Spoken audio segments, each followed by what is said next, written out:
അതിനപ്പുറം പൊന്നാനിയിൽ 2 പേർക്ക് മലമ്പനി സ്ഥിരീകരിക്കുന്നു. പൊന്നാനി കുറ്റിക്കാട് മേഖലയിലാണ് മലമ്പനി സ്ഥിരീകരിച്ചത്. ജാഗ്രത പാലിക്കണമെന്ന് ആരോഗ്യ വകുപ്പ് അറിയിക്കുന്നുണ്ട്.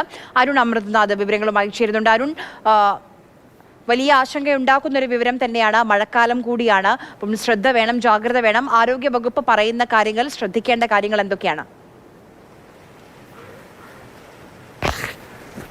ആര്യ, അതായത് ഏതാനും ദിവസങ്ങൾക്ക് മുന്നേ ഒരാൾക്ക് രോഗം സ്ഥിരീകരിച്ചിരുന്നു. ഇതുമായി ബന്ധപ്പെട്ട് ആരോഗ്യവകുപ്പ് വലിയ രീതിയിൽ 1200 സാമ്പിളുകൾ ശേഖരിച്ച പരിശോധന നടത്തിയിരുന്നു.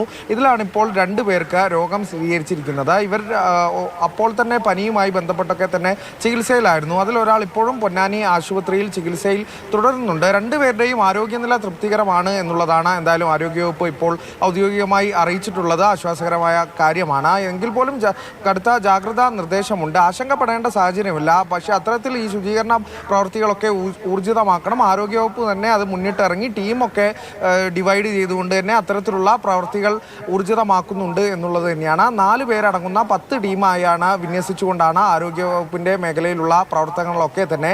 അപ്പോൾ അതിനിടെ എന്തായാലും 2 പേർക്ക് രോഗം സ്ഥിരീകരിച്ചു എന്നുള്ളൊരു വാർത്ത എന്തായാലും വരുന്നുണ്ട്. അപ്പോൾ ആശങ്കപ്പെടേണ്ട സാഹചര്യമില്ല. ജാഗ്രത വേണമെന്ന് പറയുമ്പോൾ കൂടി അത്തരത്തിലുള്ള പ്രവർത്തനങ്ങളെല്ലാം കാര്യക്ഷമമായി നടക്കണം. രോഗപ്രതിരോധ പ്രവർത്തനങ്ങൾ കാര്യക്ഷമമായി നടക്കണം എന്നുള്ളത് തന്നെയാണ്. അത്തരത്തിലുള്ള ശ്രദ്ധ പുലർത്തിക്കൊണ്ട് ടീമിനെ വിന്യസിച്ചിട്ടുണ്ട് എന്നുള്ളത് തന്നെയാണ് ആരോഗ്യവകുപ്പ് ഔദ്യോഗികമായി അറിയിക്കുന്നത്. ആര്യ.